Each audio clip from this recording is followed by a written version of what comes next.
Hola, ¿qué tal? Hoy quiero platicarte sobre un tema muy importante dentro del mundo jurídico y financiero, que es el fideicomiso. Primero que nada, ¿qué es un fideicomiso? Bueno, según el artículo 381, el fideicomiso es un contrato mediante el cual una persona llamada fideicomitente transfiere ciertos bienes o derechos a una institución fiduciaria. Esta institución se encargará de administrar esos bienes con un fin determinado y siempre sea un propósito lícito y legal. Este contrato no es algo que se hace a la ligera.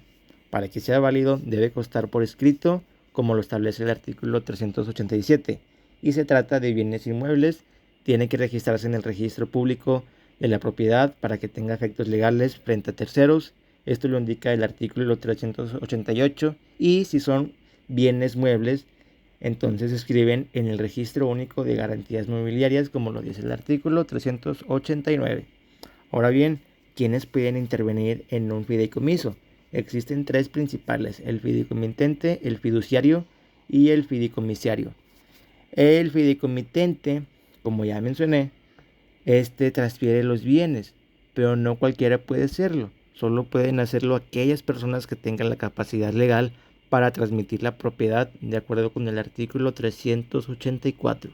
Por otro lado, el fiduciario, que debe ser una institución legalmente autorizada, según el artículo 385, ellos tienen la responsabilidad de administrar los bienes conforme a lo pactado. Están obligados a actuar con diligencia, buena fe y como buen padre de familia, como dice el artículo 391. Y por supuesto, deben mantener los bienes del fideicomiso separados de su patrimonio personal. Y finalmente, el fideicomisario es quien va a recibir el beneficio del fideicomiso. Puede ser designado desde el inicio o después, y también puede haber más de uno, ya sea de forma simultánea o sucesiva.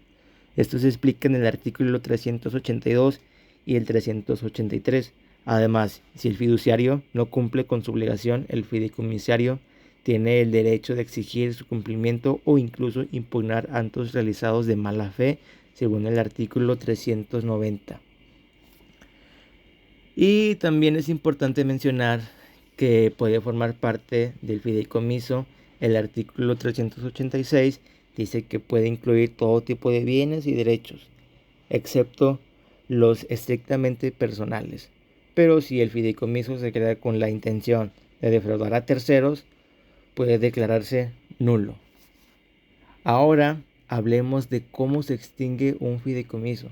Existen varias causas, como la realización del fin para el cual fue creado, la imposibilidad de cumplirlo, el cumplimiento de condiciones, por acuerdo de las partes o por revocación del fideicomitente si se reservó ese derecho. Todo está en el artículo 392. Además, el artículo 392 bis es una razón importante. Por ejemplo, si durante 3 años no se paga la contraprestación, la contraprestación al fiduciario, este podrá terminar el fideicomiso. Eso sí, debe notificar las partes y dar un plazo para saldar el adeudo. Si no se paga, puede disponer de los bienes conforme a lo que establece la ley.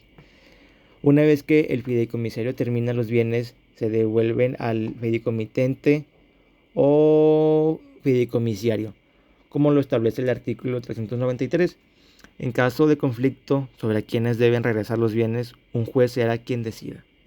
Y para cerrar, hay ciertas prohibiciones que debemos tener en cuenta. El artículo 394 menciona que están prohibidos los fideicomisos secretos, los que conceden beneficios a sucesivas personas por muerte, salvo ciertas excepciones, y de aquellos que duren más de 50 años sin el beneficiario es una persona moral que no sea del sector público o beneficencia.